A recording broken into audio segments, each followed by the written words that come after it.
This episode of Flip the Script podcast is brought to you by Beats on Film, a production company ran by director and producer Shatik. He shoots all my videos. He has me clean, mean, and on the scene. Let's go, Shatik. Follow him at Shatik, the producer, on Instagram. G-Money! Yo. I did a clap because Shatik, Beats on Films, he tried to show off. I don't do the clap because, you know, it's the problem I have with the studio that we in now. You know, they got all the fancy equipment now. He's showing off. We got to put logos in the beginning of our videos. He's very forceful, and he got new equipment. Remember, I used to do 1, 2, 3 clap. Yeah. He said we don't need to do that. He checked me the first time I did it. So you gonna do it after we shot the film? Yeah, right? to insult him. How we gonna know what throws everything off? What's the point? Jimmy, shut your ass up. How you feeling, man? I'm good. I mean, you know, the people in the studio. Yeah, the mic, G. What's the mic so far from you, brother? What's up? What? He said it's good. All right, he said it was good. You all right, G? Damn. Yeah, I'm good. He said it was good. It's good. Change it, G. Damn. It's not the table. It's not the table no more, G. No, I'm just saying we good. You know, they bought me some wires for my joint over here. I can play this. You know what I'm saying? Out the speakers in here now. You know, this guy should be love with him, man. I think Shatik might get he cool this episode. No, I don't like that nigga. Nah. He can't get the cool. Nah. I'm good though. How you feeling, man? I feel okay, man. Long week. I'm getting ready to go to Georgia for a little bit. Mm-hmm. So we came to work and stuff, you know, at the flipthenetwork.com. Make sure you get your tickets. You know, we're doing the live show, Flip the Cast Georgia, 4 days. I might come through. I would love for you to. 4 days, 12 completely different strangers from Instagram will sleep in a room, no TV, no social media, just each other. Nah. That's coming in one room. One room? For 4 days. And you'll be able to watch that 96 hours live on flipthenetwork.com. Shout out to the whole team in the building. Wow. Thank you. That's nice. How you feeling, man? I like your hat. And shout out. Why you forced me to wear this, man? I didn't force you to wear it. Gave it to you before the show. Purple Saint, man. Shout out to James Cruz, man. James Cruz, Purple Peter Saint. Rose, what up, This man? episode is not sponsored by... Actually, this episode is sponsored by Beats on Film. Shout out to Beats on Film. But this episode is also sponsored off the strength. You know, Cruz was the first guy to dance in my music video. He got crazy. Yeah, and he helped the chicken noodle soup elevate, man. So shout out to Purple Saints hats. Yeah. This episode, I will use this hat to sponsor the episode. Wow. You got somebody new here holding the camera? Who's that? Shout out my girl Tati, man. Tati Monday in the building. Hi, Tati. How you doing? What's that about? This is she's family, man. She, you know, she's part of the circle. You know, she's part of the team. So so she was sitting here. I came in. I thought she was here for Beats on Film, but she's here with JR. Told me she's here with you. Yeah, you know. Listen, 2022, we got to go up, man. You know. So you're doing sneaky stuff again. The team is building, man. The team is strong. I got some good people behind me. You know what I'm saying? Or not behind me, but on the same side as me. We'll be together on this. You know what I'm saying? So shout out Tati Monday in the building. I'm following your lead this episode. G-Money! Yo. Are you good? Yeah. How you feeling? There you go with this now. How are you? Listen, I got the special guest here. Wait, man. No, he you know what I'm saying? More. He was here early. He got his Tim's tied up. His Tim's tied the right way. Don't hype him before being introduced. He's ready to go. Shout out to Bassie in the building. Yeah. Let get it done. Shout out to everybody. Let me just say this. So, usually, we have my man. What's my man name again, Sha? Yeah, Lon Money. Call him Big L. We got Lonnie in the building. Lonnie always recording. Shatik had to come in here and show off and record because he got new monitors. Like, that's disrespectful. That's disrespectful. He had to show off. He argued with me. Don't play no money for him, nigga. Oh, my fault. Yeah. He argued with me. I said, y'all want to go somewhere else? He telling me, now I got new monitors. He flipped on me today. Shout out to Lonnie in the building as well. But G-Money. Yo. Episode 202. Nigga, we made it. We got a special guest. Yes. Can you do the introduction? Yeah. That's your man. I mean, you know, representing the D-Town. You know what I'm saying? Actor. Facts. Singer. Facts. You know, you might have seen him in Club Taj the other week going crazy because he's ready. Looking crazy. Going crazy. He said he's ready. Round of applause one time for my man Daniel Lee Bellomy. Yeah. Thank you so much. Just so blessed to be here. Appreciate you, man. How you feeling, man? Welcome. I'm feeling good. You know, been very, very busy, and you know, and just getting acclimated to the new schedule. It's a lot coming my way, but you know, when you ask to be busy, it hits you, and you just got to run with it and be grateful for the work. So you ready? Yes. Yes. Like the single, you ready? Yeah, ready. It's out on all platforms. Odyssey, my new album, ODYSSEY. It's a long and eventful journey. Go download. Ready. It's going viral right now. Let me see them challenges. Thank you. A lot of people showing a lot of love. Hashtag Ready Challenge. Hashtag I Am Ready Challenge. You know, just it's just so much love. Just grateful for it all, for real. So for those who are not familiar right now, watching the episode, and you're like, who is this dude sitting on the couch? I know I said Daniel Lee Bellomy. You might be more acclimated if you hear the name Zeke or Ezekiel from the Power Book 2. Ghosts. You know what I'm saying? So he's in the building. Before we get into all that, though, you know, up here for the Script Podcast, we like to go back and get our history lesson real quick from our guests. You know what I'm saying? So we want to know more about you, Daniel. So is your stage name Daniel Lee, or is it? It's Daniel Lee Bellomy. That's my name. All right. So we want to know about Daniel Bellomy. Daniel Lee without Bellomy. the Lee. You know what I'm saying? Daniel Lee Bellomy. That's the name my mother and father gave me. Okay, got you. Mm-hmm. So Detroit, born and raised? Yeah, born and raised Detroit. Shout out 48205 East Side. Okay. You know, and you know, I went to Renaissance High School, went to Castec High School. Right after high school, went to Pittsburgh. Hold on. I'll slow you down a little bit. Slow me down. Slow you down a little bit. But before that, growing up in Detroit, tell us about that. Yeah, Detroit is a dope place, man. It's you know you see a lot of things. You know what I'm saying? It's a place that definitely makes diamonds. You know, it's a place. You know, you always say if you make it in Detroit, in New York, you can make it anywhere. But if you make it, I feel like if you make it out of Detroit, you can make it anywhere. For sure. So it's tough out there. It's definitely the city of hard work and grind. Yeah, for sure. So the part you grew up in Detroit, tell us about the area. Was it a gang infested area? Was it a nice area? Was it, you know, how'd you grow up? I was grateful. I was blessed to, you know, grow up with in a household that, you know, kept me and my brothers. I come from a family of 5 brothers.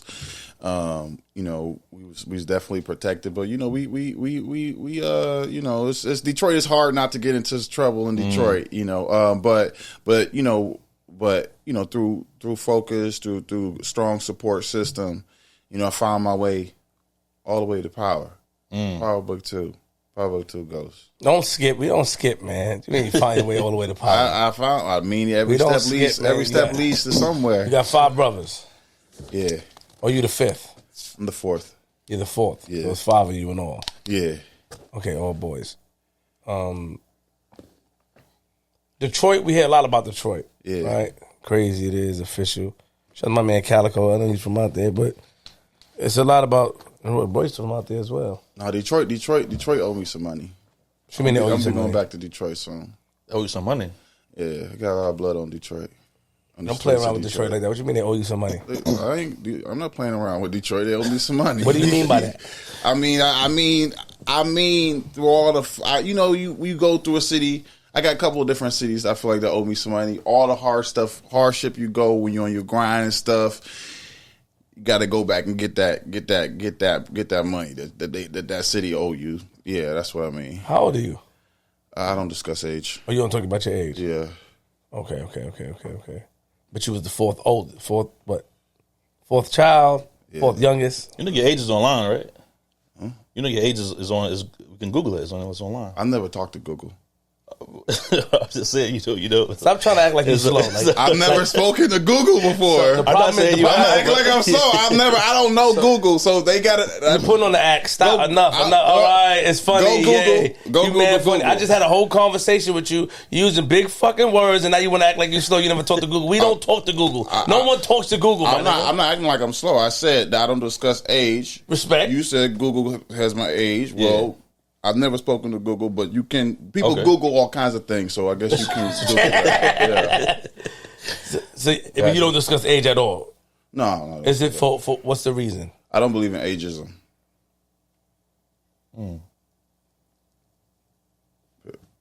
It's just simple as that. What the fuck are you talking? Stop playing. Yo, you about to give me time. It's just as simple as that. What are you talking about? Are you still playing the character right now? No. I come from a family of 5 brothers.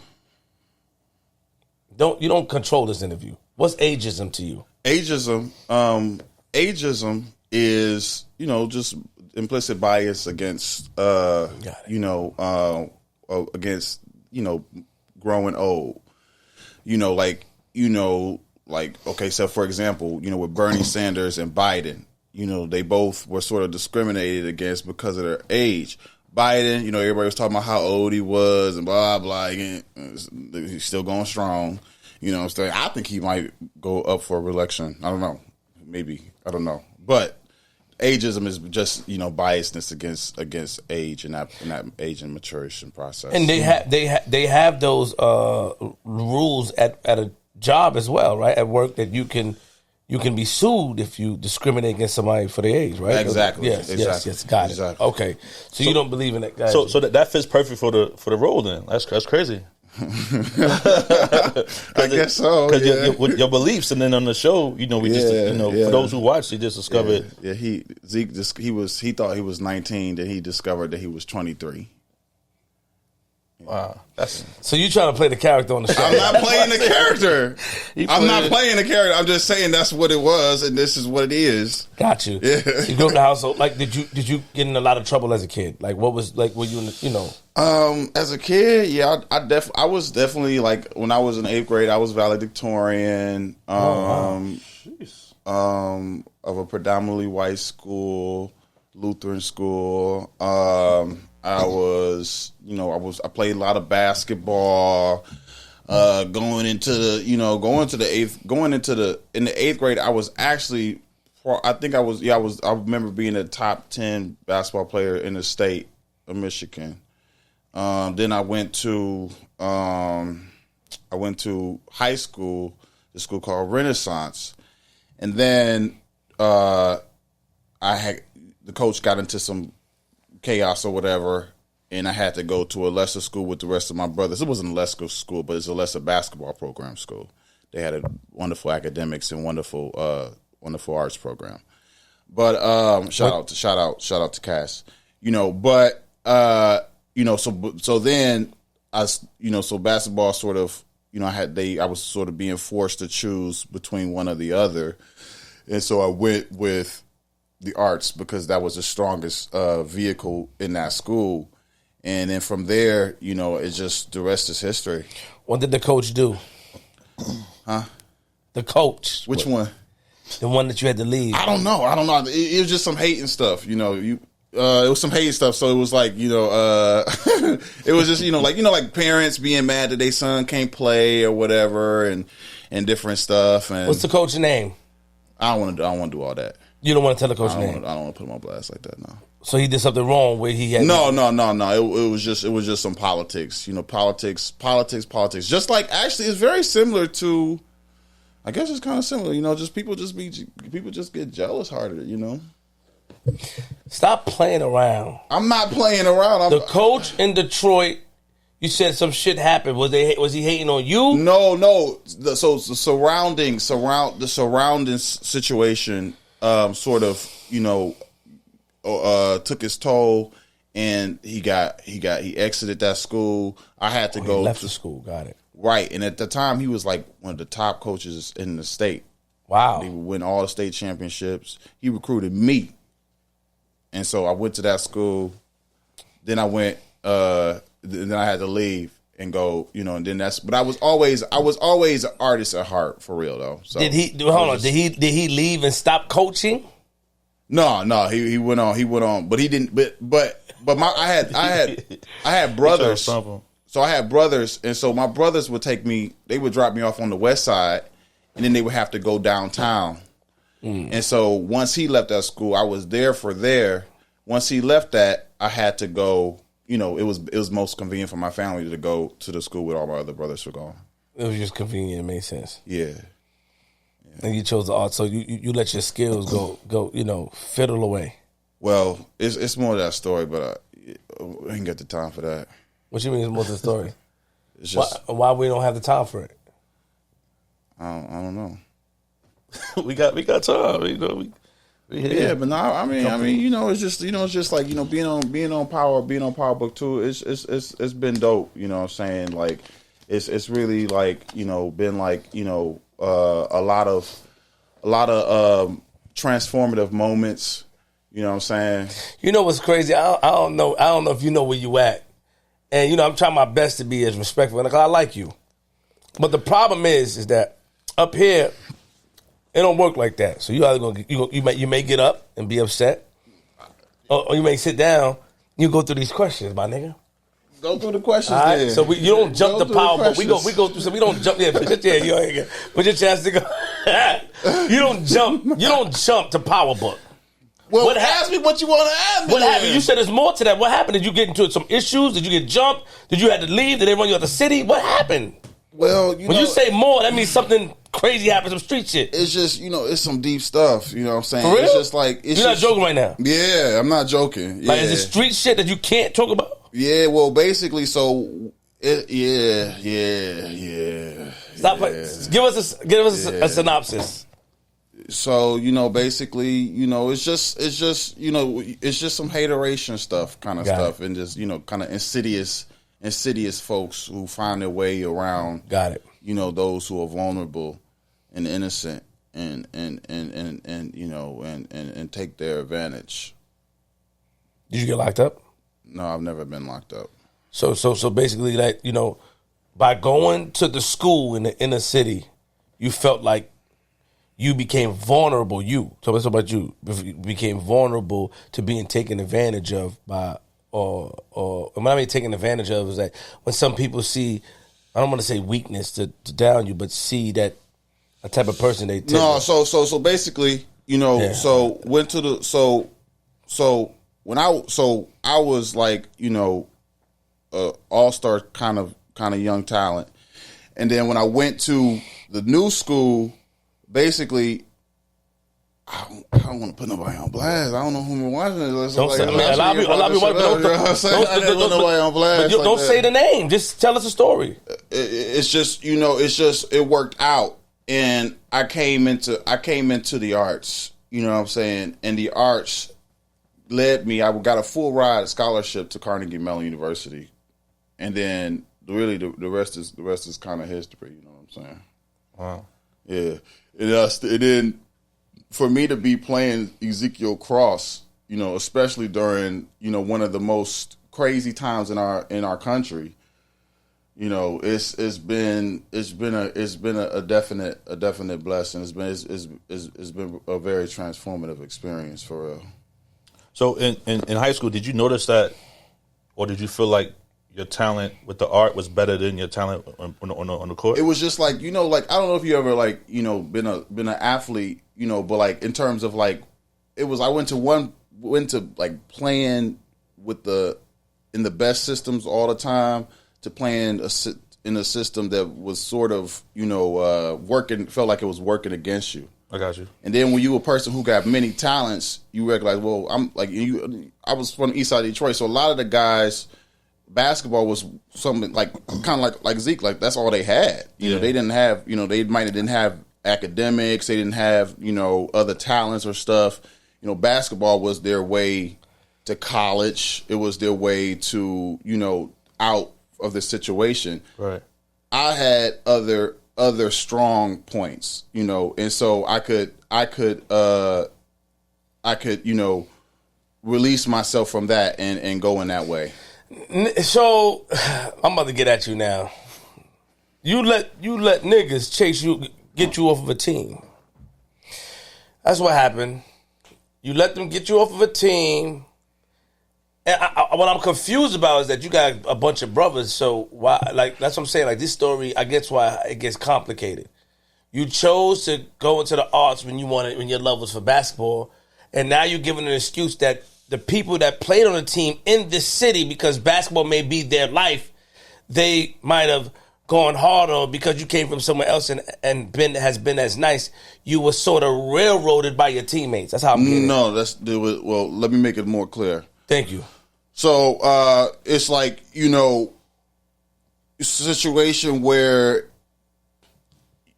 something's not working out for you in terms of like, you come from a team, and then that's like a championship team, and then you get into a situation. Now, keep in mind, this is also being a teenager, getting into all of the kind of crazy stuff that I'm not going to talk about. Of course, but and then I found a program. I discovered a program at this high school. They discovered me really, where it was one of the best. I mean, all kinds of people come from Cass Tech. Diana Ross, Dominique Maruso, she Broadway. I know you're talking about. But if you're a good player, can't they place you on any team and you fucking? So let me tell you what happened. No. Let me tell you. Because now I'm catching. No, I'm gonna tell you. Now I'm questioning your skills. No. Don't try to clean it up. I'm gonna tell you what happened. Don't try to clean up now. So when I went from the one school to the other school, clean up. Everybody, everywhere. Let me tell you this, because this one part I didn't want to tell. But when I went to one school to the other school, I had a parent who a player that I played with. I'm gonna say the name. Be over their house, be on the traveling AAU with them. When I went to the other school, this parent went out their way. He didn't even go to either the school I went to. I don't know where the spirit came from. But this parent went out their way to make sure he told the athletic officials of the state or city to let this know this guy's not eligible to play. You're supposed to play. I was supposed to be on. He made sure I couldn't play varsity. You was too old? No, it was because I transferred. That was a joke. But I guess that was a good joke. I don't understand. Explain. So it's like you transferred. Like they were going to let me play. I thought that I didn't mean to cut you off. I thought that had to do with bad grades. I didn't know. No, it's like if you transfer. At the time, it was like if you transfer, you couldn't start on. You couldn't transfer from school. It's like all these different regulations. But they were going to let me play, but there was a sort of a source that came in, and okay, it's kind of weird. It's kind of similar to that. That's what I was. That's what I was saying. Like, is it serious or you just joking? Joking about what? About your friend's parent. That's what you're saying. Basically hated on you. Yeah, I'm serious. Yeah. How did you find out it was that parent? Well, the coach at that time of the school told my mom. Got it. It was like, dang. And so then I had to play JV, and it was kind of like I wasn't used to playing at that level, and so I got. And as a young person, you're going through all kinds of other different things. Of course. And then I was got in a predicament where they forced me to choose. What are you going to do? You can't do both. You either going to play basketball or you going to go be in the arts. And I was like, fuck y'all niggas. We was at this point. I remember one episode where it was like, was in the gym. I was coming from. I had rehearsal. I had to go to basketball practice. I was late. But I was just trying to figure it out. Come in, and he's coach yelling at me. He's like, you know what? It's your fault. It's your fault. We 1-10. It's your fault. I got pissed. Took my jersey off and I threw it at him. At the coach? At the coach. Oh, wow. Crazy. Walked out. Dang. From then on, that's was like, okay, well, I'm going with the arts. I'm not playing. Did he ever try to get you back on the team or not? Well, so those coaches end up leaving. Then the new coaches that came in, but by that time I was already downstream. Got it. Okay. Yeah. And when you said the arts, you talking about like drama, the drama department. I was in the black box. I was doing theater. When did you start doing that though? I was doing it. I was doing it since I was little with like the operettas and stuff. Different stuff in the middle school. Then in high school I started doing like the school plays. Being in the choir because I just loved. I love to sing. I love to tell stories and stuff. And it was just kind of naturally drawn to that. And then after the basketball situation kind of went kind of chaotic, it was the solid thing that I could grab onto, and then it kept opening new doors and creating ways for me to move forward. Is your family were they a part of the arts too? Like your brothers? My father was both of my mother and father are actually, well, my father, rest in peace, but they both were ministers. Okay. So they had all kinds of skills. Like my mother is a master teacher. My father, was a amazing, preacher and musician as well. That's what's up. Yeah. Why did you stop? Why did I stop? What? You get sensitive when you talk about your pops being. No, I mean, that's just the end of the story. He was just a major preacher, and what did he do in the music and the arts? I mean, he sang, in the church. In the church, Yeah. As well as preached. So you went to church a lot as well when you was younger. Yeah, I grew up in the church. You grew up in the church. Shout out to Mount Zion Missionary Baptist Church. That's my home church. That's your home church. Okay. Shout out to the church. Rest in peace to Pops. Yes. Definitely. What did moms do? Like, what was she? Was she at home mom or she had a job? She was I come from a family of hustlers. They both went to college. My mom was the first in her family to go to college. But she worked for the state. Doing like different human services, different things. Nice. Yeah. So you in the drama class? You doing? Do you want to? Like acting? Yeah. Basically on stage. Yeah. What's the next step out of high school? You graduated from high school. I graduated high school and I got a scholarship to go to Carnegie Mellon University School of Drama. It's one of the top drama schools in the country. Thousands of people audition. They select 14. Gave me a full ride to go. I'm going. You know what I'm saying? Because this is what I decided to do. Went there, kind of crazy. It's just like you go there, it's actually like going to a different country. You know what I'm saying? Because you go in, and even though everybody speaks English, it's like they all, because everybody's so different.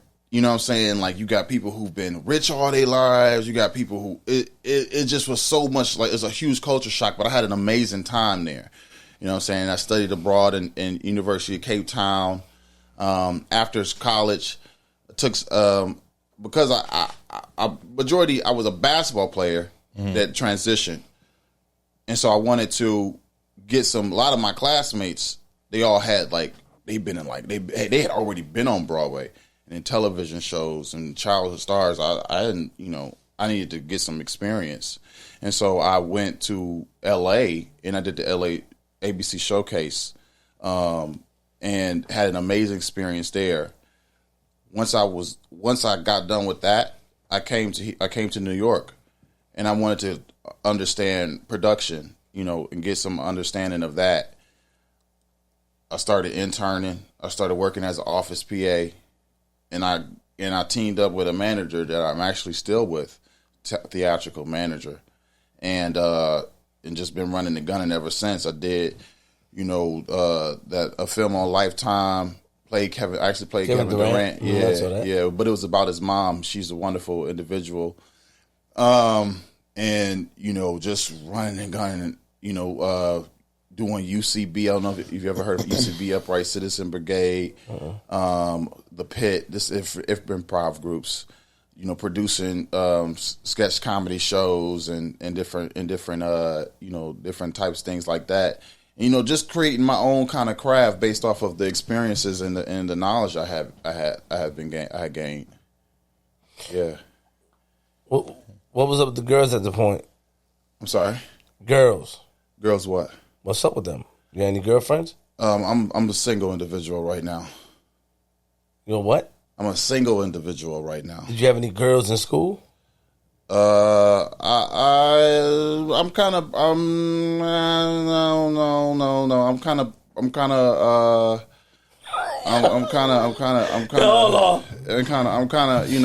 of don't speak about who. Wait, hold on. Come on with it. Hold on. Give me a second. Money Mike. So, I haven't had to act like this in a long time. Give me a minute. Let me get my thoughts together. So, not only ageism. So let me guess. You don't identify with a sex neither, right? Did I say that? I'm asking you. Because you don't want to say you keep it real. Let's talk about it. Did I say that, though? You did not, but I'm asking you. Okay, let me answer your question. I'm a man. Respect. What's the other, like, they have a whole bunch of, you look nervous. Don't be nervous. Come on. I'm not nervous. I'm just listening. I want to make sure I hear you. But don't be nervous, though. I'm not nervous at all. You sure you're not nervous? I'm sure. They have these whole new, a lot of labels these days. Let's get into it. Let's talk about the labels that is out there. Okay. They have some people that don't identify with a certain sexuality. I think is asexual. Can somebody tell me? They got... Asexual is real. Asexual. Can you tell me what asexual means? It means basically you don't desire intimacy with either sex.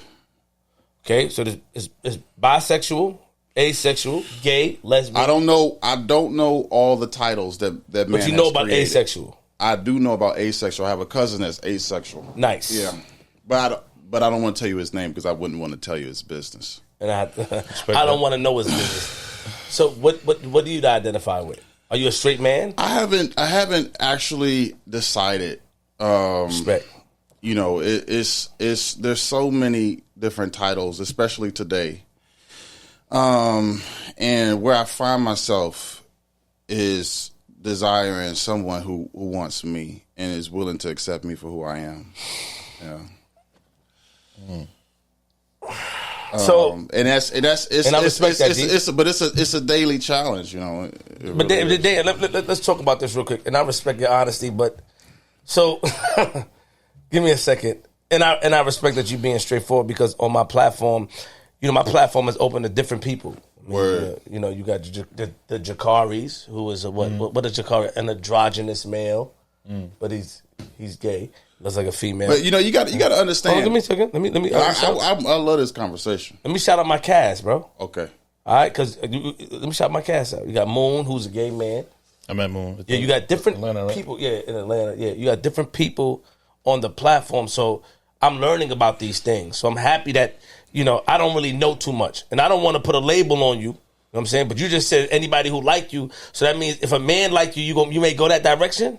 If a man like you and you feeling it? I think that if any situation, especially today, it's gonna be a very challenging process. It's just a challenging process in general, but it's especially a challenging process, and it's a day-to-day journey, honestly. Bro, but are you ashamed to say that you like men if you do? Because if you do, no disrespect to you, but if you do, aren't you supposed to not be ashamed of it and be proud of who you are? Or in this industry, it's more acceptable. I'm very proud of who I am. I can see, and I can tell. The Timbs look crazy, I can tell you that it's like I said. I think I can sum it up. It's a daily walk. It's a daily challenge. It's a daily journey in terms of finding the right person, because I'm looking for a right person. You know what I'm saying? And I'm open. I'm not gonna lie, I am. But I want it. I can't put there's so many labels, especially today. But I don't, and it's difficult to choose which one. And a lot of times, I can't control what other people desire to choose for me. But I'm the man of me, and I gotta say that I'm interested in who wants me. Pause. I'm gonna ask you this question: When did you realize this, that you wanted? Was this at a younger age? Did you because I guess typically, wake up, Shatik. Typically, growing up, we are, I guess, society. When growing up, because I saw your age, it says you're 27. I don't know if that's true, but I'm 34.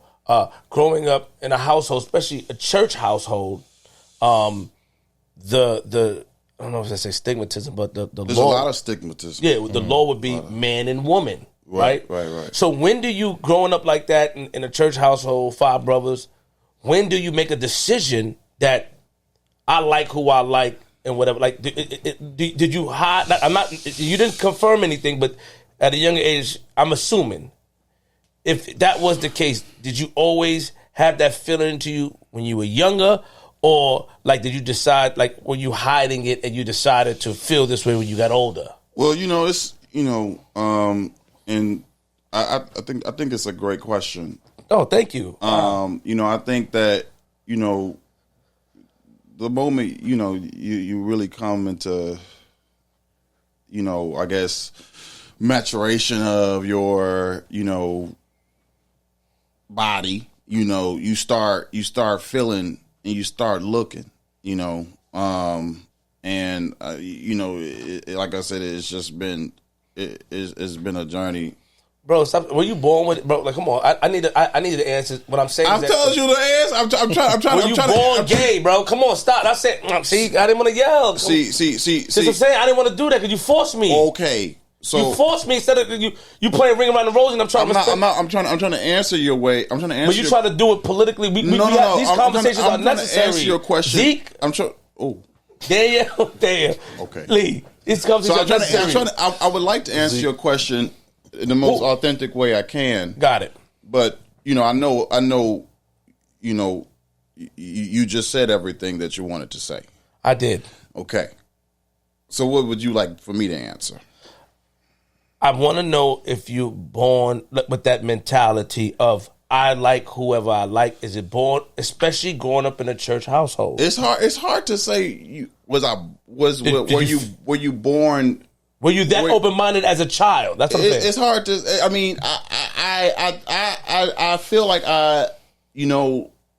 that's a difficult question because I feel like I don't want to be too abstract, but I feel like this is gonna we just vibing right now. So I feel like the child in me is still alive, if that makes sense. So I'm still watering that child and leading that child. And I mean, obviously, when I was a child, regardless of what I was interested in, I wasn't ready to get married or to start a life with someone. Of course, and so there's a lot of things depending on you as an individual, depending on your core values, depending on what kind of life you're looking to live. There's a lot of things to consider when you're thinking about a mate or a partner. There's a lot of things to consider, and and it's a tedious process. And, you just try to continue. You just try to keep hope alive.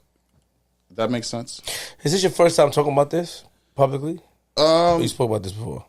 In an interview? Yeah. I'm just rocking with you. That sounded a little crazy, but we're vibing. Okay, yeah, I'm just vibing with you. I got to be careful because now my mind. I think Well, I rock with you. I think you.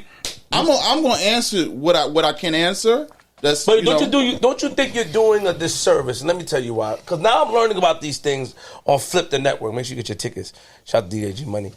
And I'm learning about these things with these characters I call the Moon, the Jakaris, and learning about these whole things that I was, even Nat. We had a man that made a whole transformation, and it's Nat, like this whole thing I'm learning about that my mom was closed to, right? And where I grew up, it didn't allow me. It was frowned upon. You grew up in a church household, which I know it was frowned upon. And I'm assuming, maybe I don't know. I don't know if it was frowned upon. So let me not jump to conclusions. So when I say disservice is that because the way you answer questions is like you were honest. You said I'm open to who, but it's not a direct answer, and I have to respect. But it's my answer, and I respect your space. And here's the thing: it's like how would somebody feel like you? Like what encouragement are you giving them by answering like this? I feel like I'm an individual. I can only encourage people to have a mind of their own. And to be the individual that they seek to be, this is America. You ought to be, who you can be. People come from all over the world to be free here. Okay. But I think that I think it's such a for me personally, it's such a sensitive topic, you know, in terms of, because it's daily, you know, I mean, even if you're a single person out there, it's hard for everybody. And it's even hard if there's your eyes are open and you are, you know, looking for authentic, true experience, you know, it's hard. That sounded crazy. No, my fault. Why did it sound crazy? That sounded crazy. Why are you using words like crazy? See, that's just how I talk. So you see, look, okay. Look. I'm not crazy. Oh, no. Okay, so I'm not saying, when I say it sound crazy, is that it's just like, whoa, you know what I'm saying? Like, it's just like looking for an experience was crazy. Like, what the hell? You know what I'm saying? But I respect it though. So are you gonna answer the truth? What? He get answer. All right, let me just give you a pound. I don't want niggas to think watch the camera. All right, cool. What you mean? I don't want niggas to think I'm on some, you know, like. I got you. The audience will, you know. It's no, you asking. Yeah, questions. I don't want the audience to think that, you know, like. I don't think it's. I'm not trying to offend you. You're not offending me. Respect. I appreciate it. Yeah. So, one last question. After this, I'm gonna get back to the. Yeah, get back. G. Listen, you know a lot about this shit. All right, I'm just saying. That's the whole thing. You know a lot. Look, this shit is stacked. This is let me get into what I. No, I'm just saying. You know, after this question, I'm gonna get back to the rest of the story. The college. Are you shot? Are you judging my man? Are you judging him? No. All right, salute. We don't judge here. Anybody judge? Anybody judging? Eh? I don't feel judged. No. I'm turning up. Lottie, you judging? If I did, huh? All right. I got ask put him on blast. I got ask because I know you don't judge. Have you ever been with a woman in your life? I'm not going to talk about my sex life. Okay. Yeah. So that's when you cross the line. Yeah. Respect. All right, yeah, G. Mm-hmm. All right, so let's get back to the. Because pussy is good, bro. I'm sorry, like pussy is good to me. Oh, Japan. What the hell? This is a good place to be sometimes. Are you trying to make fun of Japan? No, you said sex workers? You said it's good. I'm just shouting them out. They got some good stuff too. No, they do. Have you? You know they have those brothels that you can choose. Like I've never been there, but you can choose. I heard about it. Like Rush Hour? Tells my man. And then you're like, what the fuck? Yeah. I'm the phone. I don't know what the Japan shit is about. This is just trying to know about it. So, all right, what's next now? You in college? We doing the drama stuff? I'm not in college. Oh, we passed college now, right? Oh. Not right now. You're talking about going through time. He went back. He went back. I'm sorry.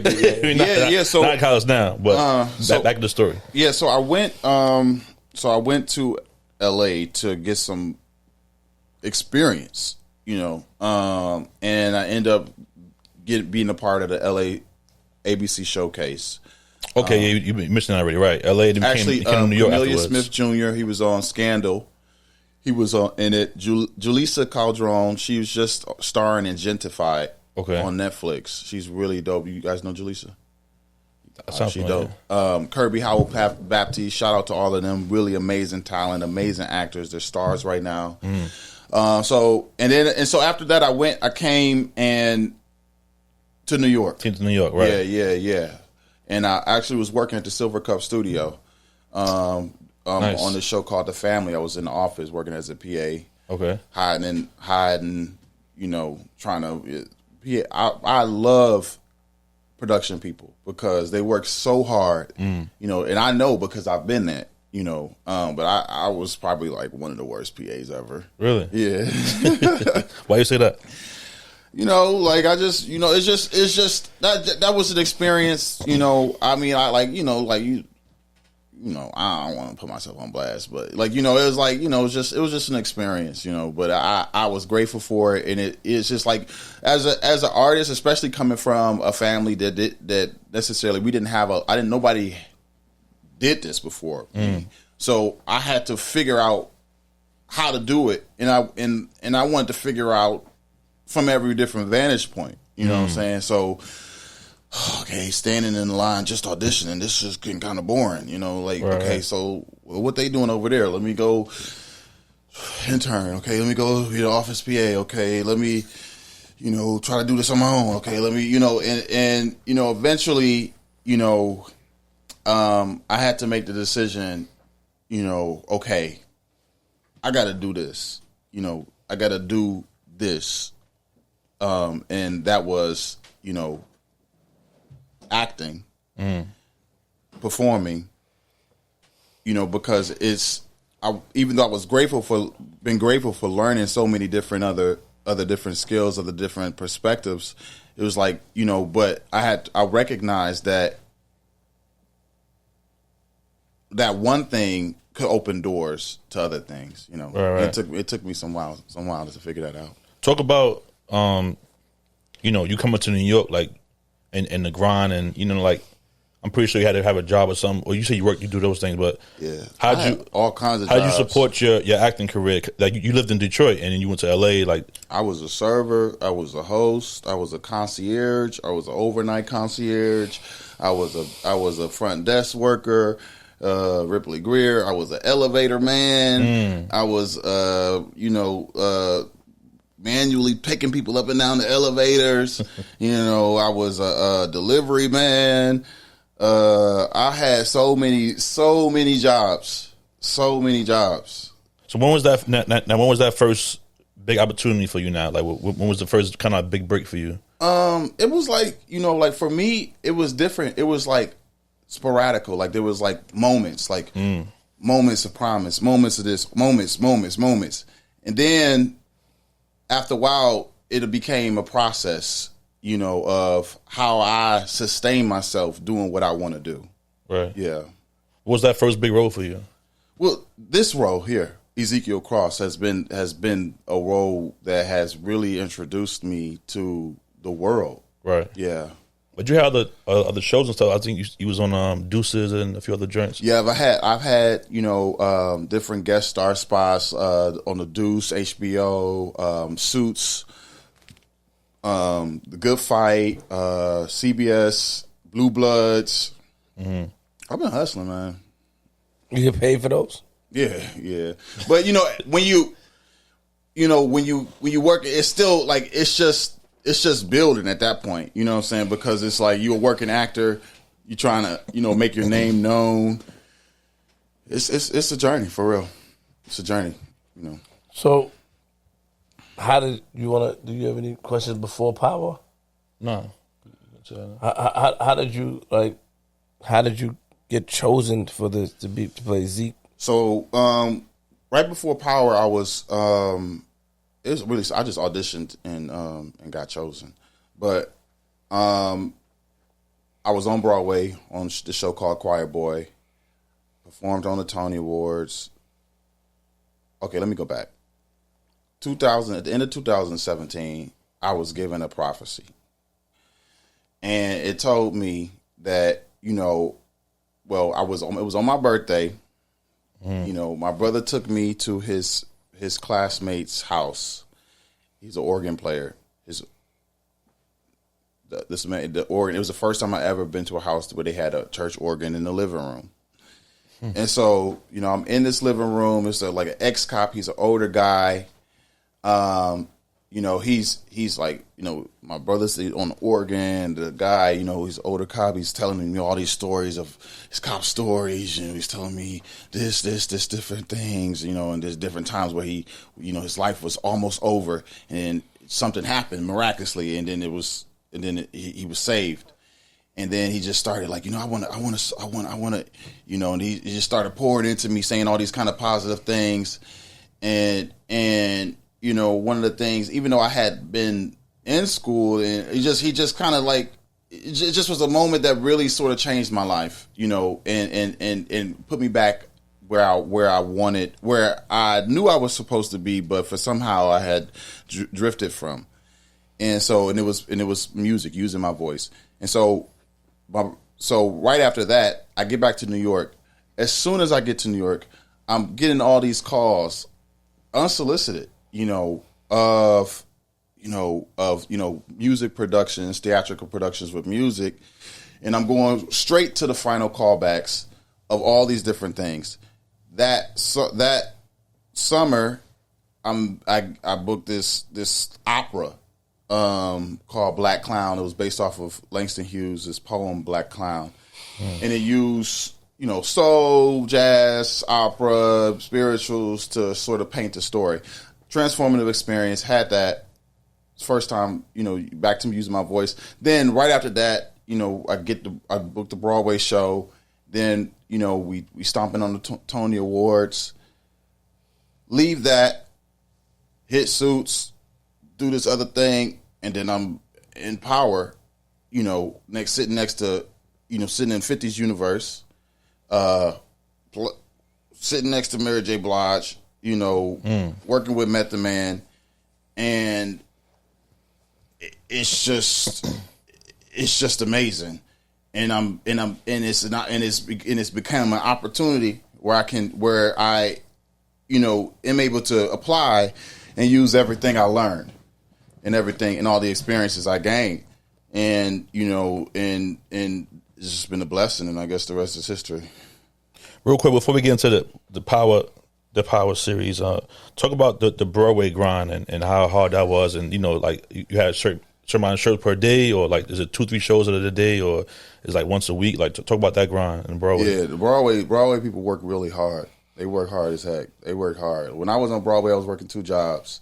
I was working for a latchkey program in Bed-Stuy, Brooklyn. I would be there at like 6 a.m. in the morning. Be there until about 8 or 9. Leave there, go to rehearsal. Then when we started doing shows, they do 8 shows a week, 6 days a week, 1 day off, and so hit that. It was like I was living a dream though at that point, and I was in the ensemble, and my only job on Broadway was to come on the stage and push a bench. It was the most humbling experience ever, but it was a very meaningful one. And then and it was come on the stage, push a bench, and we had this one dance number where we had it's actually on my you could probably find it on YouTube, but it's it was a step a step routine. It was dope. But that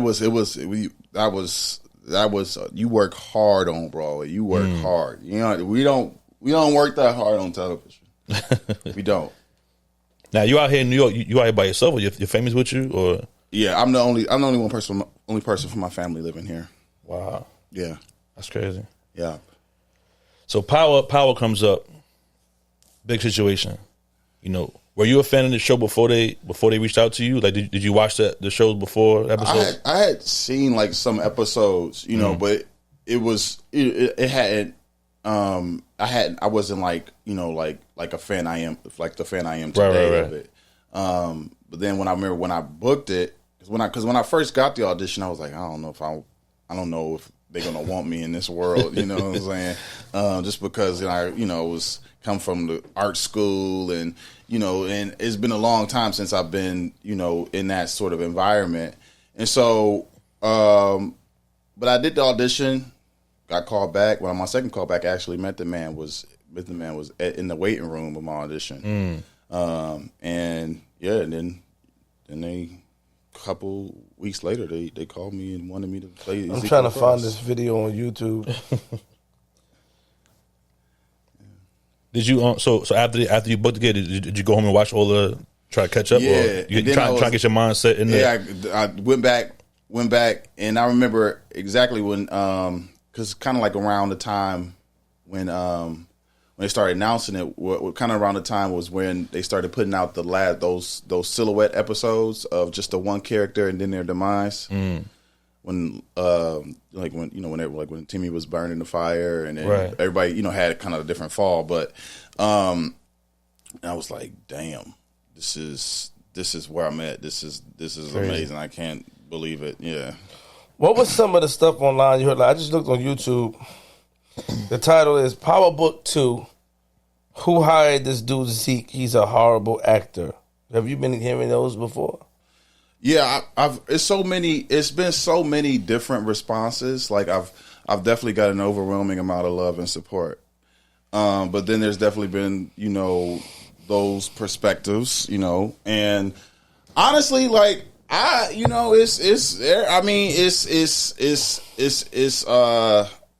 it's exciting. Every Sunday, literally, it was like being dipped in a pool of piranhas.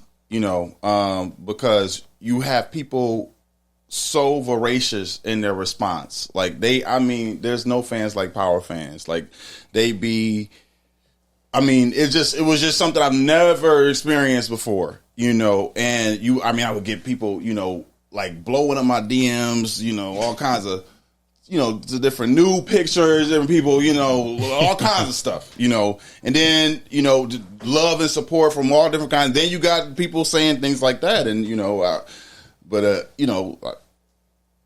I don't know who this person is, I don't know where they are as they're typing this. I don't know, but that's, that's not my concern. Does that motivate you though when you see those comments? Hell yeah, it motivates me. It's like, but does it motivate me? Honestly, like, yes, it does. It does. It's nice to like, especially with the power fans, because they, they fans from, from like, the neighborhood, from the street, like, what I'm saying, not everybody, but a lot of them, and so it's like, it's kind of cool, people trying to, challenge you in that way, and you having to be stronger. Ezekiel, his name means God will strengthen. And I think that this experience through all the different things, especially things like that, it definitely has made me a lot stronger. Because a lot of times, negative comments on me, it motivates me. I take it. It's about me. I'm a narcissist, so if it's not about me, I take it all in. Negative, positive. And then it's cesspool. And then it's like I don't really be like, it's like I'm me personally, I like, praise is as fickle as a crackhead's eyes, what I'm saying, going from one addictive thing to the next. Salute. So I don't necessarily try to get too far into the praise, and I'm not, because I'm not going to try to get too far into the hate either. So just try to be my most authentic self, and this is my life, this is my journey, my opportunity. When people call you slow, you heard that, right? Mm-hmm. But you seem intellectual. It's an act. They don't know me. It's an act. But they don't know me. They so entranced with the character that they think it's me. Well, I think that's cool. That's an honor. It's an honor for your character to be that recognizable. There's so many characters on television, and for people to, that's. Like I said, I'm not slow, but if you think I'm slow, then that's on you. Not me. I don't think. No, on them. That's what I'm saying. Okay, in general, that's not. But so sometimes, I'm not. I wouldn't say I'm all knowing, but there's definitely things I don't. I might be, slower at, but I'm definitely capable of understanding and learning. I don't think Zeke was slow. Zeke wasn't slow. Like there's a scene in episode 9 where Monet says, well, Zeke can't think for himself, and it's clear that she's the one that's holding him back. You know what I'm saying? Mm-hmm. I think that, what would happen if Zeke was allowed to think for himself and nurtured and built up in that space, maybe he wouldn't have, been so, oblivious to everything that was going around him. Right. Yeah. They put a lot of pressure on you, or not the character. They put a lot of pressure on the character, so you can't really. Yeah, there's a lot of pressure. How you want to move? Because I knew. Yeah, it's the whole family business, so you can't really just do what you want to do. You got to make sure that you don't. You know what I'm saying? Like. Right. So it's basically like, he's like, the golden goose. He's like, the like everything that he was Monet's escape plan, basically, Mm-hmm. And actually, I found out that she was that Mary J. Blige was his mother, was Zeke's mom, the first day at the table read. But obviously I couldn't. A lot of people, I didn't say anything to anybody. A lot of even the cast members didn't know. Wow. Yeah, a lot of people didn't know. So I was just, you held it down. I had to hold it down. Yeah. You know what I'm saying? You could I have had to slipped hold up it down. though. Like, huh? You could have slipped up during the episode. Like, auntie. Right? No. It was like, he was the pivot for the spinoff. Right. What was the biggest challenge in this role you played as Ezekiel Cross? I think the biggest challenge was being like, it was like, damn, why they got him looking so stupid? Like, like, no, but it was like, but he wasn't stupid. It was just like, so for example, I don't know if did you watch the whole season? Yeah. So, when he was at the interrogation scene, he talking about the PBA card. So that was what he was supposed to use. Right. In that situation. Right. Was the PBA card. The PBA card is something that, it's like it gets you out of, so if you're in a situation like that, you tell them, oh, I know this cop, contact this cop can speak on my behalf. Mm-hmm. So he presents that card, unbeknownst to him, they done killed the man. Yeah. It ain't told him. But everybody calling him slow because he didn't know that information. Right. So it was a situation where, his family left him hanging. Just like if you're on a basketball team and nobody's playing defense and you the only one, or nobody else, whatever that stuff. So it was just like, some people go through stuff like that. Some people really, really go through stuff like that. And I had a lot of people reaching out to me, saying like, yeah, like, I had that experience happen to me. And I was like, damn, I'm very sorry. Thank you for sharing. And you respond to a lot of people. Huh? I try to respond to my fans and followers because like they just be showing love and and like when you're on Power, there's such a visceral response, and so I want to, definitely give, what I'm able to give, like and respond on social media. It's nothing, but I can't respond to everything, because like I'll be on there all day, right? Especially the way they be responding it's a really beautiful thing. So you mentioned that you found out during the first table reading that Monet was your mom. When they mention to you about you your character being killed off of the show? So basically, in the Power series, there's like they tell you the episode before, like maybe like 14 days, like the episode before the final episode, we start the script, get the script for the episode where your character meets their demise. And so while we were filming, I got the call for Zeke episode while we were filming episode 9. But keep in mind, his name is Ezekiel Cross. Right. And she says, oh, this season is about sacrifice. I'm like, oh, God, Jesus, I feel it coming. And when I really felt it coming was when we sit at the table and it was, we got the scene about,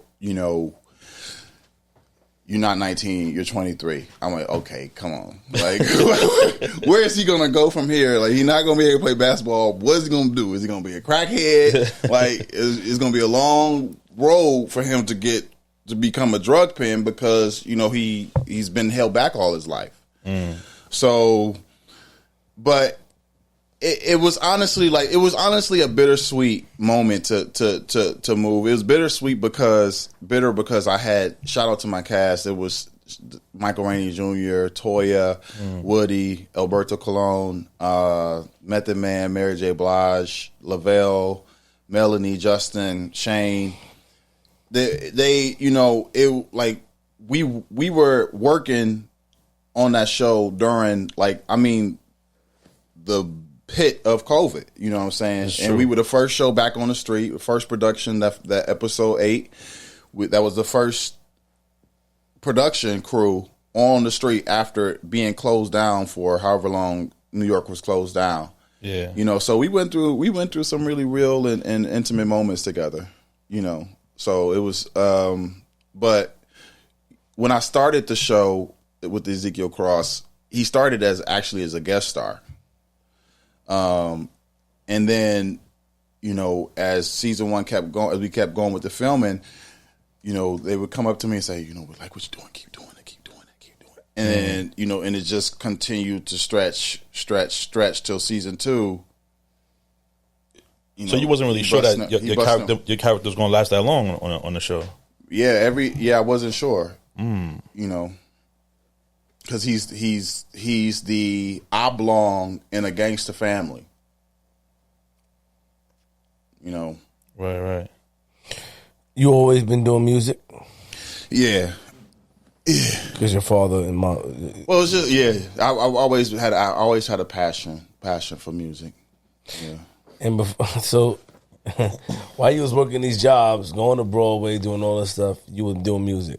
The music out. While I was working these jobs. Well, Broadway and those things they involve music. So of course I was working it, but I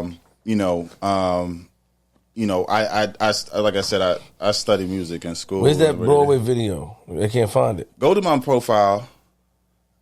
Go D.L.B music. No, go to my Instagram profile. Okay. Go to the tag videos. I'm not ashamed of this. I had a transformative. White took a deep breath. I had a transformative. It was just so hard to learn this, to learn this choreography, but I really killed that. This right here. Yeah. I'm in the back on the left. I got it.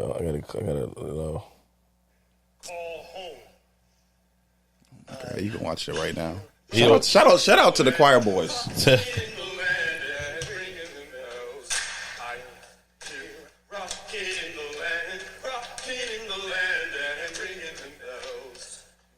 Headmaster, may I use the school phone? Of course, David. Go right ahead. You in the back, right? Yeah. You watching the whole thing. He don't care, bro. He gonna pull the videos up on the spot. Killing it. Now that was actually the first step number on the Tony Award stage. Salute. Yeah, it was strong. You the man. Shout out to Terrell Alvin McCraney. He's a playwright of that. Do people recognize you in the street? Yeah. How you feel? Well, you know how you. Yeah. What? Say it. Nah, because I was gonna say, you know, like you about to backtrack. Nah, forget it. Go ahead. I mean, you know, like, you know, if girls throw themselves at you, you just got to find the right person, so it doesn't even matter. Like, So when I find in the street, you know, it's like, it's different. You know what I'm saying? Because it was like, you know, you bugged the fuck out. You know that, right? You bugged out. You my nigga. I fuck with you. You was a bug out. How he bugged out? I like this guy, man. Yeah. What are you talking about? He's just funny, man. He was just thinking like, what? He bugged out, man. You my nigga, bro. I fuck with you, bro. Okay. You don't give a fuck, son, do you? You don't give a fuck, do you? I mean, I'm, you know, I'm just grateful to be here. Honestly. I know. That's why I fuck with you. Yeah. I know.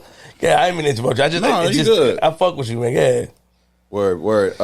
You know, so like outside on the street, yeah. It's been actually a different kind of experience because, like, I was one of those people who was like, I ain't going outside. I'm quarantining. Of course. I'm waiting to get my vaccine, and then I'm going to get my full booster shot.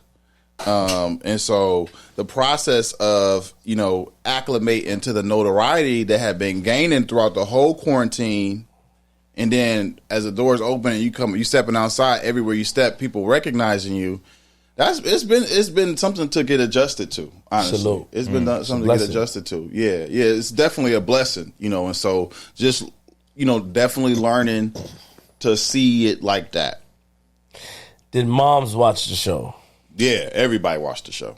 Everybody. Salute to the family. Yeah. So, you know, we gotta ask this question, man. You know what I'm saying? You know, and we spoke about this earlier, but on the show, you and Professor Milgram, what was that like? You know, what's you guys' relationship, you know, on camera and off camera? Like, how you guys vibe on it? That was a cool experience. That was, you know, shout out to Melanie Liebert. She bad, bro. Yeah, she's really very, very beautiful.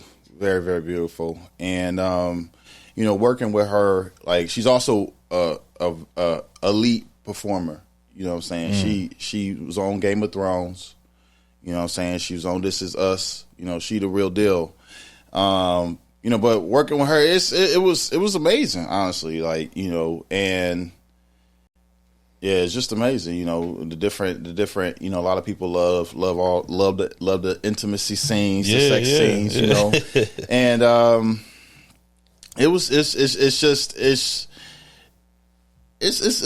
nice. Let me ask you a better question. Man, how you gonna ask me the question? Come on, G, stop, man. Come on, we're gonna go back to the other talk. No, I'm not going back to it. You gonna go back to it, go back to it. I don't want to go back to it, but the man Go back to what? See, G, G making it hard. Let ask your question. G, you making it hard. Difficult for me, man. Pause, man. Ask what you're gonna ask. He said, ask what you're gonna ask. I'm not gonna ask him. Go ahead. So, as an actor, take us through your mindset when you have to do those sex scenes. Oh, like, Lord. It's truly like we have an intimacy coordinator on the show. Love this thing. Shout out to Nicole. She's amazing. And it's kind of sensitive because you know, especially on Power, you two black individuals, of course, and you surrounded by a crew of white people. You know what I'm saying? And so sometimes it's, you know, it's mixed, you know, but like majority it's you know, it's a lot of white professionals and they're great. But it's and you are sort of also trying to get, you know, acclimated with yourself, you know, get acclimated with the other person, you know, make sure you're not disrespecting the other person because you don't want any of that. You know, make sure they're not disrespecting you. And sometimes it can be kind of like a sensitive, you know, environment, you know. And so, but those scenes were probably like working with her and that was really dope. you never seen yourself like, I'm about to go too far right now. I mean, let me slow down. I was getting a little too heated. Like, you know, felt those kind of feelings when you in the. I know you're professional. Definitely. You know, it's like, you know, it's like, you know, because you don't know, like, okay, you know, like, yeah. It's like you don't know, like, because it's like you don't know when you don't know, like, you don't want to cross anybody's, you know, right. It's just my process. It's my first time having, you know, those kind of intimacy scenes on the television, you know, especially a national television show. So it's, you don't know where it's crossing a boundary, you know. Of course, everything's protected. Everybody's protected. Of course. But you don't know, you know, it's just but also you're trying to be in the moment. You're trying to, you know. Let it flow. It flow, right. You know. Were you comfortable? Was I comfortable? I got comfortable. I did. Yeah. I got really working with her. She it was definitely a very transformative experience. What you mean transformative? That's all. See? There you go again, G. You set him up, man. Listen, pause, man. It was transformative. Melody Lightbird. She's shout out to Melody Lightbird. She's an amazing person. Did she understand that it may have been transformative? I think they might have been transformative for her too. I don't know, you know, but you gotta get on the show. Ass up, man. You gotta get her on the show. I don't know. I can't speak for her. We gotta get her bed too. I think our scenes were quite special. I respect the fact. You know, this is why we can tell that, you know, you just looking for somebody in your life, whoever it is. You know, you don't put a label on it because this is a dating show. No, because no. You trying to be sarcastic? No, I'm just saying. Like, I'm gonna tell you why. Because you know, you were concerned about, like, a guy like me probably would have been hyped. Like, probably would have had a stiffy on there. Like, you know what I'm saying? I would have been hyped. You very, you know, understanding. You understand. That's why I asked him. And I respect that. You're a professional. Well, you know, but I'm still human. You know what I'm saying? And so, like, it's like you. I mean, I'm not going to say, like, you know, I don't know. I just, like, you know, bro.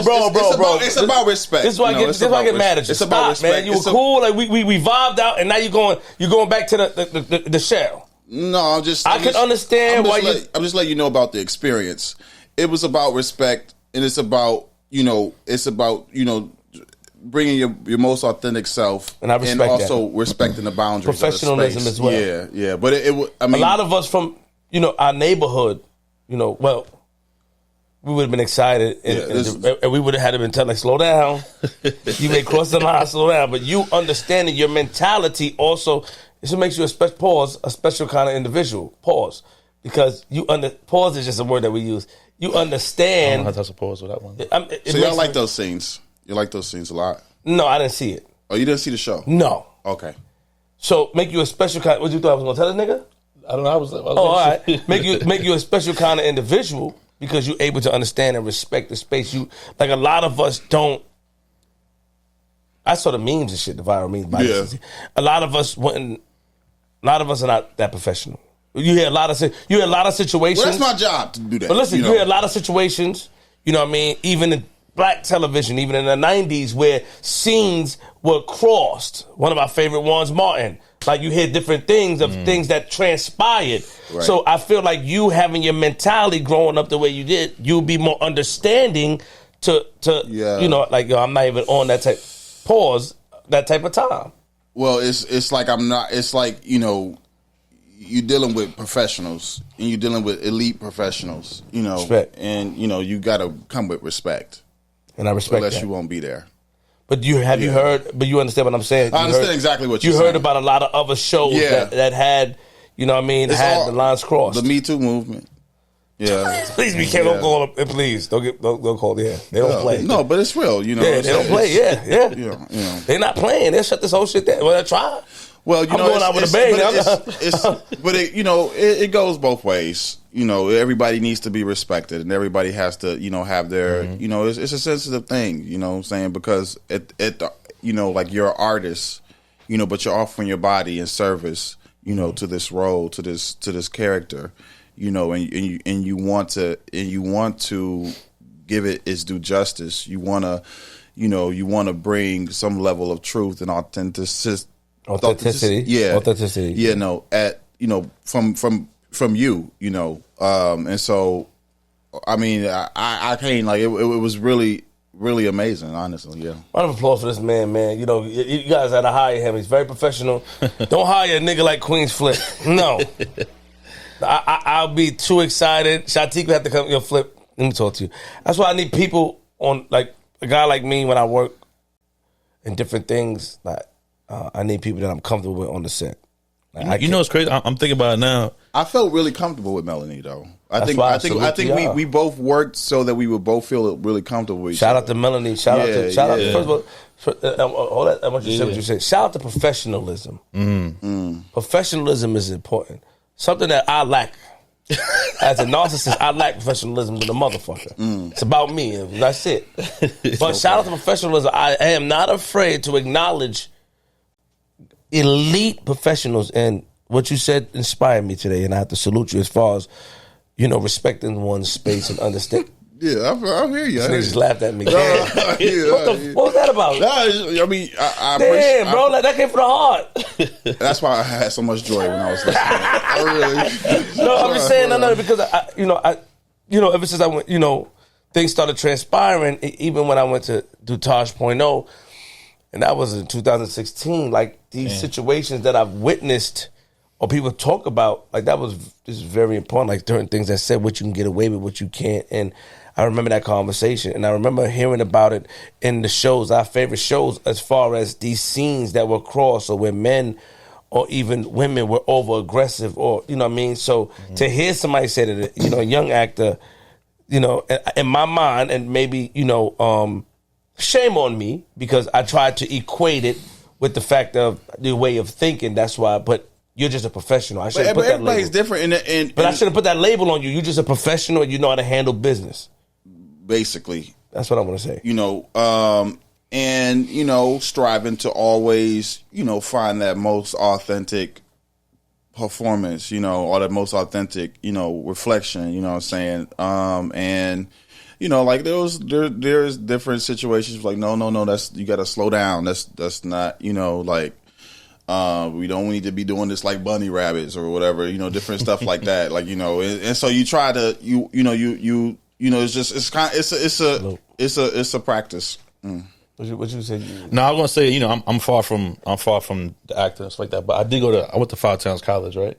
And I was studying audio, but I did take, like, I had an elective one year. I took an acting course.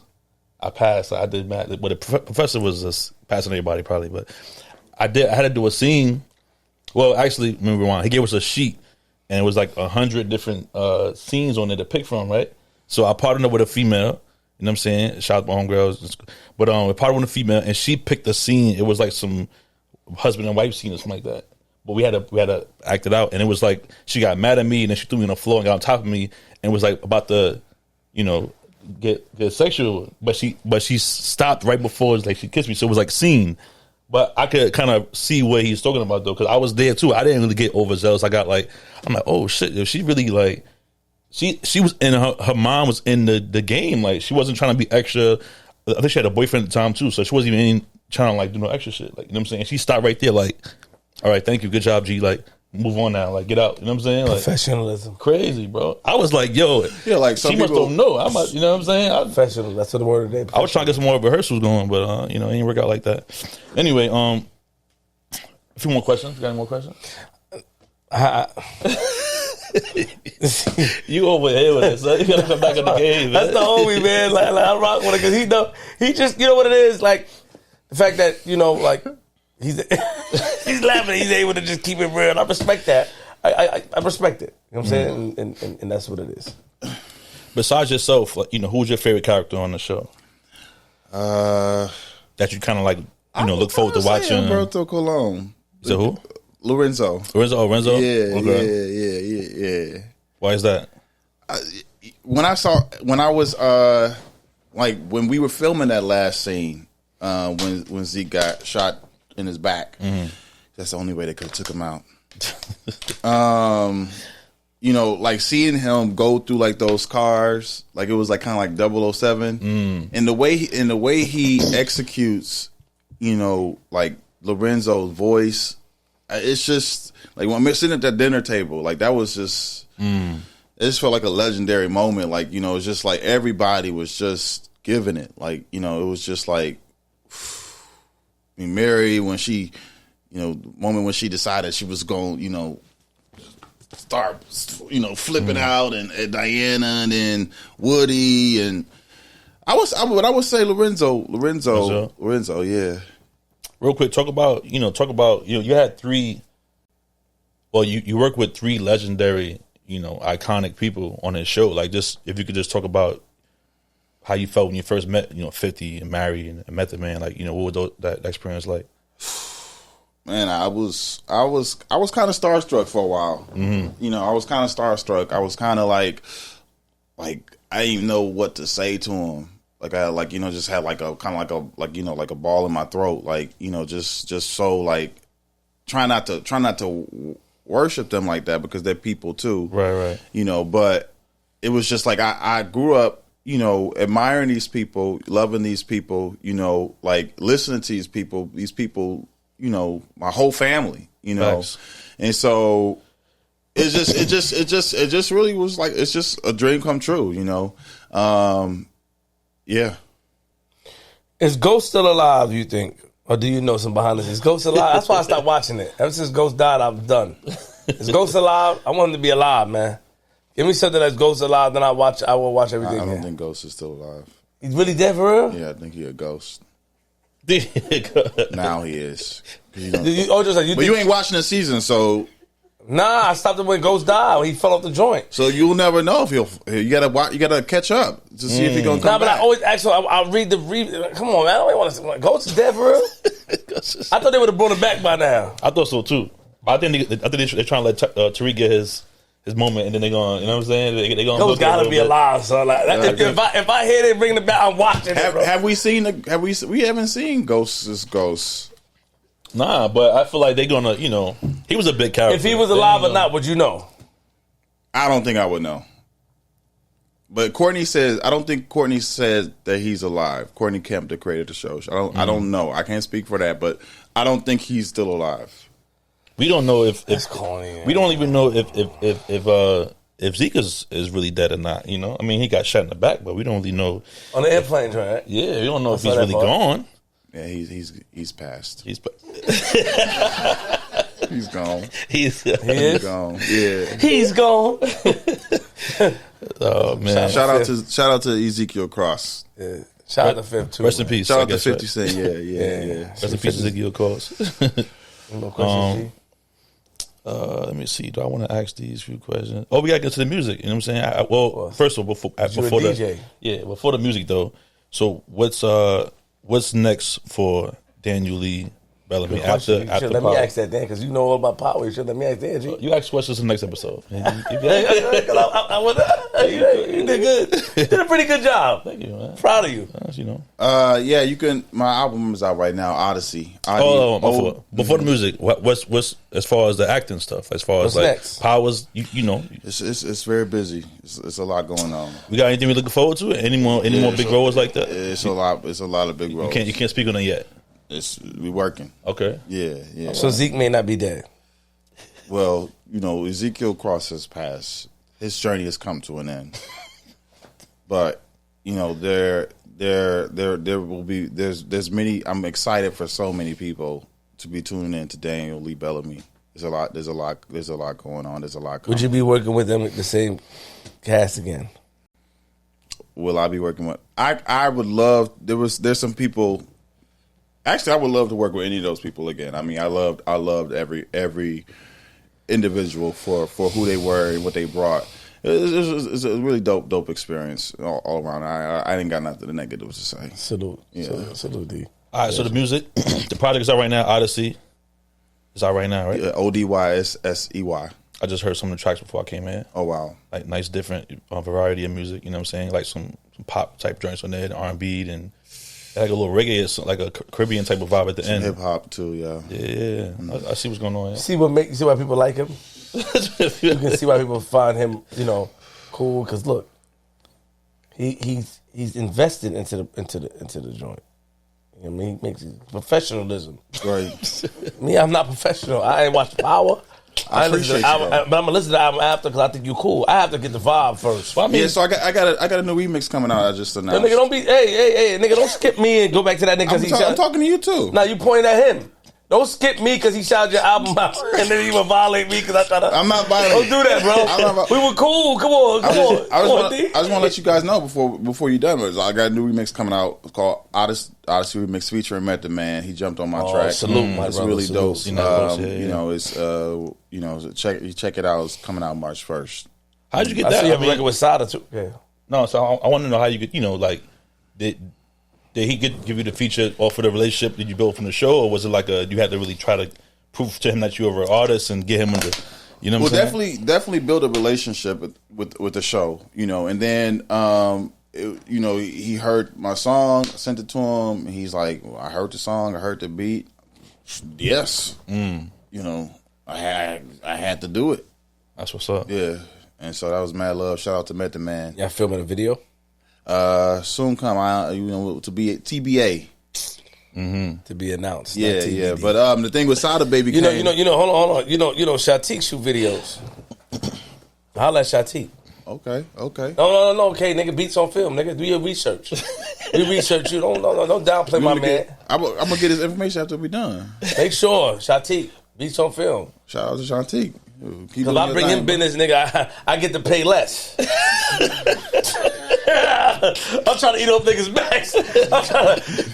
He does. Shout out to Shatik though. Nah, videos is fire. Videos, can we shout you out, Shatik? Shatik did X Go Give It To You, Pete. Facts. Yes. I can't say that. He did that video, X Go Give It To You? The beat. Oh, sure, that's dope. Shatik also Drake did the beat. Drake and Fabulous. Word. Throw in the bag remix. Anything else, Shatik? I do all his videos. You watch? You do them? Nah, he don't watch me. We don't watch. I've seen a couple of your. Shut your ass up. I saw that one with you, Tiana. That's old. I saw that. We talking about music videos. You seen Power? That was old. You seen that? I'm telling you, he got me back. See? So he shoot my videos, but Shatik also shoots a lot. Like Shatik, he shot Lloyd Banks' recent project. Shatik is the man. So please make the connection before we leave. I will. Beats on film. I will. Dope. Definitely. Yeah. Thank you. And he does come for his royalties. Promise you, I won't cheat you. Don't. X gonna give it to you. That nigga, he a show open. Yeah. They play that shit on commercial Xbox. He bugged out. Yeah. So we got to talk about this too. I've been. G, what the fuck, G? You hiding all the good shit, man. What happened? Pass it to me, bro. Nah, not tonight. You get the next show. But Ready Ready with Yes. Sada Baby. Yes. Saw that. Yeah. Actually, so Sada Baby is also grew up in the similar area. He also, I found out that him or his grandma, maybe he visited with his grandma. They went to the church that I grew up in when my mom and dad were ministers too. And then, we had some other similar connections. And then, on my birthday, he sent the feature over, and it was just like, wow, it just a dope collaboration. The Eastside 48205 collaboration, meant for the books. Yeah. And people are loving it. I'm very excited. You can stream, download that. That's on the Odyssey album. What's the concept behind that song though? Because you saying you ready? Like who you speaking to in that record? Yeah, so that song it's really about it's a song of deliverance. It's a song of resilience. It's a song of you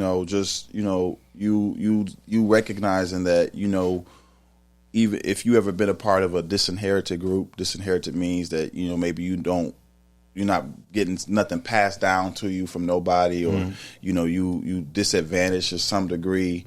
It's like you, regardless if you know who I am or I'm. This is my moment. This is what I'm doing, and I'm ready for it, and I don't need your permission or validation. Yeah, You was out here in Club Taj wilding, man. Yeah, no, I was having a good time. It was Lavelle's birthday. Where that dance come from? Huh? That dance, I already danced. Where it come from? That night, or you made it up before that? That night, that was that night. It went crazy. I was I saw That was a viral video we talking about. Yeah. He was out here. It was in New York. that and the one from DC too. That went viral too. That was DC was the alley-oop. Club Taj when I saw it went crazy. That's what it was He slaying. was out here in town. I'm like, okay, my boy out here Yeah, wilding. no, there's more to come. More to come. You was drinking? Not really. A little bit you was. No, Not really means it's some sort of something. I might have had a shot because it was a take a shot Thursday. So liquor did not play an influence in that dance. Liquor did not play influence in that dance. No, That's just a dance that you do. that was in that video that you saw. That was definitely a dance, and we were enjoying the moment. They, and we just was going with it. You know what I'm saying? People were having a good time. We were having a good time, and we was vibing to the song in Taj Lounge. It was dope, and it was just, and been vibing ever since. And it's grown. It's really becoming a movement. Hashtag Ready Challenge. Hashtag I'm Ready Challenge. Thank you for all the Ready Challenges. That's really, it's really dope. Yeah. All right, well, I'm down to my final five, man. This is the 5 questions I'm gonna ask you. I'm gonna try to get you to answer as fast as possible. You know what I'm saying? So the first answer. Wow. You got a lot of tricks. I don't like this shit. Like this shit? You got a lot of tricks. I'm looking at your laptop. You got a lot of tricks up your sleeve. Chill, man. I mean, Hottest shit from me. the difference is, like, you got somebody up here like DDP. You're a wrestling fan. You know about everything. I watched the show. I'm a fan of the show. Respect, so it's just like, all right. You did. And then I put, like you said earlier, I put for. You did. So You did exceptional. I knew you were gonna throw me the alley today, like OG start the show. So I'm like, let me come ready because you ain't gonna just throw me. You did a great job. Like that, you know what I'm saying? I'm proud. You know what I'm talking about? But this is the final 5, man. Don't ignore me shouting you out, nigga. Proud of your growth. Yeah, it's all right. Don't worry about it. Anyway, He don't say I love you back to his friends. If I tell him I love him, he don't say it back. That's tough. That's a process. Oh, you the same way? No, I've gotten over. I've came to definitely, was a process working to receive love from people and saying I love you because you're like, you don't love me, but I love. It's hard for G. It's a hard thing to do. Really? It's a hard thing. Especially, it's a hard thing to do. Salute. It's hard. It's all G don't say I love you at all. I never heard this nigga say I love you to somebody, bro. This shit crazy. it's Friends for nearly 20 years. I think it's over. I think it's 20 years. 20, about almost. It's okay to say I love you to somebody. You all right, man? You know what I'm saying? Yeah. Actually, good. All right, the final 5, man. Answer it as fast as you can. You know what I'm saying? Let's see what you feel about these questions. Okay, that's right. Not too tough. Easy questions. You know what I'm saying? Ghost or Tommy? Ghost. All right. Acting or singing? You Pass. can't Pass. Yeah. Pass. Okay. Tasha or Angie? Tasha. Like, all right. Detroit or New York? Detroit. That was too quick. Jesus Christ. I'm to Brooklyn, man. It's easy questions. Yeah. All right, this one I want you to answer for your boy Tariq. I want you to answer this question for Tariq. Which girl should he choose? Lauren, Diana, or Effie? Diana. Oh, because you see what your family is. You gonna say that, man? You loyal, man. Round of applause one time for my man Lee Bellomy, in the building. Thank you so much. Thank you for having me. Thank you. You're not related to Bill Bellomy? I don't know. I ain't talking. You gonna start going to this whole other theatric shit. I'm not there. It's not there. Are you related to him? Yes or no? I don't know. So I'm pretty sure you met him. You see where Bill Bellamy's from. My auntie, one of my aunties, my auntie Bonnie, God rest in peace. Rest in peace, auntie.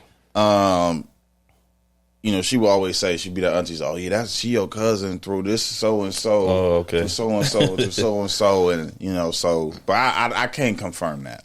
Okay. Is any of your family from Jersey? I can't confirm that. I don't know.